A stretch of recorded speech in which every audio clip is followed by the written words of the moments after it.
Hey guys, it's Scott with Dallas Sound Guys, and we're at the storage where all the stuff's at, and today I wanted to make a video starting on some of the specifics of the things that I have.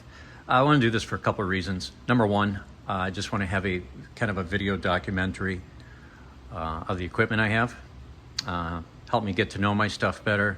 Maybe for, say, insurance reasons.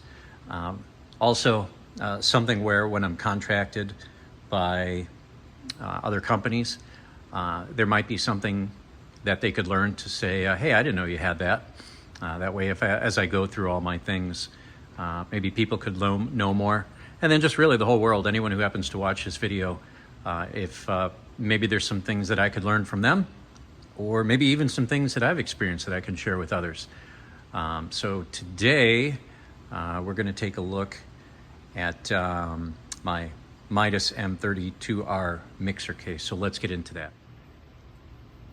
All right, here we have it. Here's the my Midas M32R audio mixer case. This is a big, deep case. This is a big, deep rack. I've been wanting this for a while. At some point, I'll get into this case that I have for it, which I really, really like. Really the only thing with this is that each time I use the mixer, I'd have to take it out and wire everything in. There are some events where I'd like to have everything already pre-wired, and that's the reason I got this case. I got this from Audiopile or EWI, and actually a lot of my cases are from them. They are super amazing. They do a fantastic job. Their service has always been fantastic, and so let's get into it. I'm going to open this up and set it up for you. All right, so here we go with the front and the rear lids off, as well as the top lid. Those front and rear lids act as tables. You don't have to use them, or you could, of course, just use one. You could leave the back on and then use the front as a table. It gives you a ton of workspace. In this case, I have a drawer in the bottom that I would use to keep my mics in here. A 2-space drawer that has 4 of the Shure charging docks connected to each other that I would use to charge the batteries and so on. This drawer is just for random things. I have 2 of my ULXD single receivers in here. This space is empty. Recent event I just had in Orlando, I had my Shure Axient quad in there. We'll get to see that in another video. Just above that, here in this space, is my antenna combiner, and above that is the radial. Basically, it's just a power distro. It's a pretty cool one. It's the Power 2. I don't have anything to plug this into right now, but the shelf that comes out, it has LEDs to light up your rack down below. You can cycle through which colors that you want. It has, you know, the typical like 7 different colors, I believe it is. And actually, you can use this as a shelf to set an iPad or an iPhone to charge it. The mixer, actually, you can tilt up. It's in its lowest position so that you can put the lid on. But I'm not sure if that's the highest position, but this gives you just a really good kind of working angle. And take a look at what I have in the back here. Really, it's just everything, so to speak, kind of half hooked up, again, because some of my other mics aren't in here. But I also have a router that's already plugged in and ready to go. For probably 10 years, I've been using the X32s.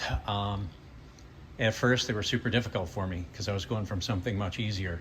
And but as time goes on, you learn how to use something. I really enjoy them. I don't have a lot of time on other boards, but the X32s, I do. I have almost 10 years using them now, and I've learned a lot. So when I was looking for, I don't know if I call it an upgrade, but it was an upgrade for me. I went with the Midas M32R. I just really wanted something that I knew I was going to want to rack mount, yet I still had the scribble strips so that everything was labeled. I used to have the X32 Compact, which was not rack mountable. I had the Producer, which was, but it didn't have the scribble strips. Actually, probably the board I use the most is the X32 Rack, and we'll get into that in another video. But I just kind of want to show this to you. There are certain events where this is way too big and I just can't use it. And I have to use my X32 Rack. And again, we'll get into that in another video. But there's some events where I have more than enough room for something like this. Or there are a couple events I'll do each year where I just need a lot of microphones. We'll have maybe like 12 to 14 channels worth. And if I can, as best as possible, I just want everything wired up ahead of time so I can just roll in with this and I'm good to go and I don't have a lot of loose pieces. So let me know what you think. If you have any questions about this, how does this work, or just something that I've forgotten to speak about, I want to hear from you. I want to hear if this is something you have something similar, or you have more questions about this, or use cases, or how you would use it, or how you're wondering how I use it. I think that'd be fantastic. Love to start a discussion on that.